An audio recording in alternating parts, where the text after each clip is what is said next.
Assalamualaikum warahmatullahi wabarakatuh. Shalom, Om Swastiastu, Namo Buddhaya, salam kebajikan untuk kita semua. Perkenalkan, saya Ratna Diagusnya dengan NIM D1A02310276. Tujuan saya membuat video ini adalah untuk memenuhi tugas kelas hukum Pemda B1. Saya mengambil judul pembagian wewenang antara pemerintah pusat dengan pemerintah daerah. Tanpa berlama-lama, mari kita simak video berikut ini. Wih, kamu kan mahasiswa hukum. Ceritain dong, apa perbedaan kewenangan pemerintah daerah sama pemerintah pusat? Aku masih bingung nih bedainnya. Wah, pertanyaan bagus tuh.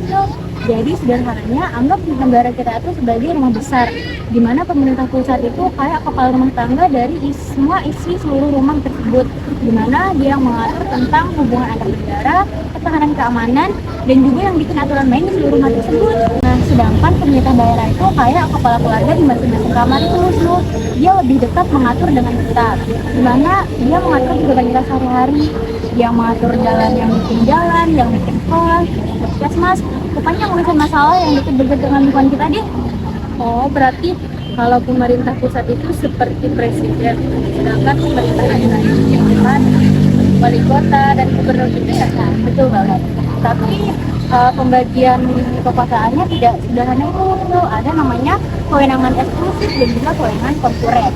Yang pertama itu kan ada kewenangan eksklusif. Kewenangan eksklusif ini kayak mempunyai manajer sendiri, di mana pemerintah pusat itu memiliki manajer sendiri dalam hubungan antar negara, politik luar negeri, ketahanan keamanan, dan juga kebijakan moneter. Sedangkan pemerintah daerah itu mempunyai kewenangan untuk mengelola potensi sumber daya alam yang ada di daerahnya itu.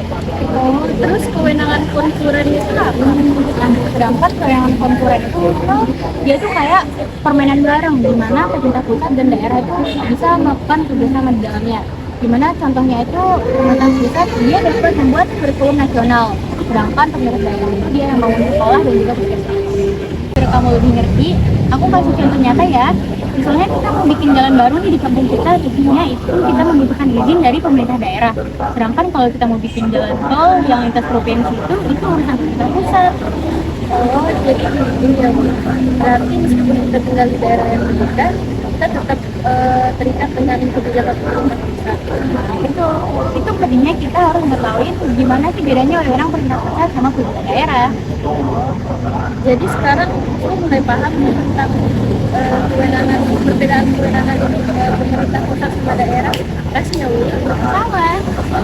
Nah, dari rumus singkat tersebut kita dapat mengambil pelajaran bahwa pembagian kewenangan pusat dan daerah adalah pengaturan mengenai hak dan kekuasaan antara pemerintah pusat dengan pemerintah daerah dalam menjalankan pemerintahannya.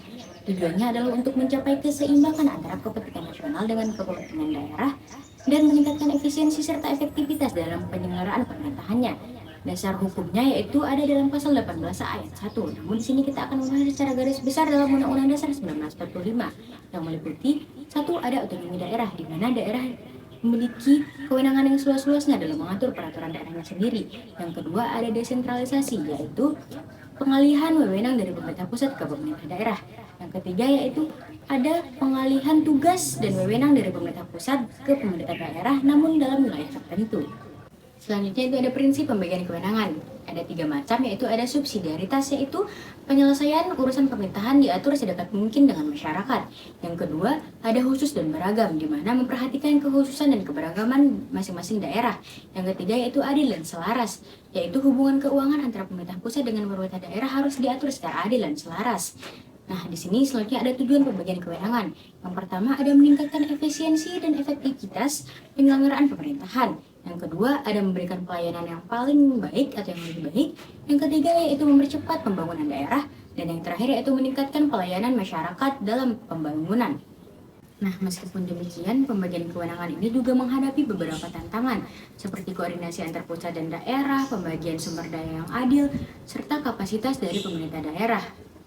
Nah, di sini kesimpulan dari semua materi ini adalah pembagian kewenangan pusat dan daerah merupakan hal sangat penting dalam sistem pemerintahan Indonesia. Dengan memahami dasar hukum, jenis kewenangan, prinsip, tujuan, dan tantangannya, kita dapat lebih memahami bagaimana negara kita mengatur pemerintahan dan pembangunan. Nah, jadi itu tadi penjelasan mengenai pembagian wewenang antara pemerintah pusat dengan pemerintah daerah. Semoga drama singkat dan penjelasan tersebut dapat bermanfaat bagi kita semua. Sekian, terima kasih. Wassalamualaikum warahmatullahi wabarakatuh.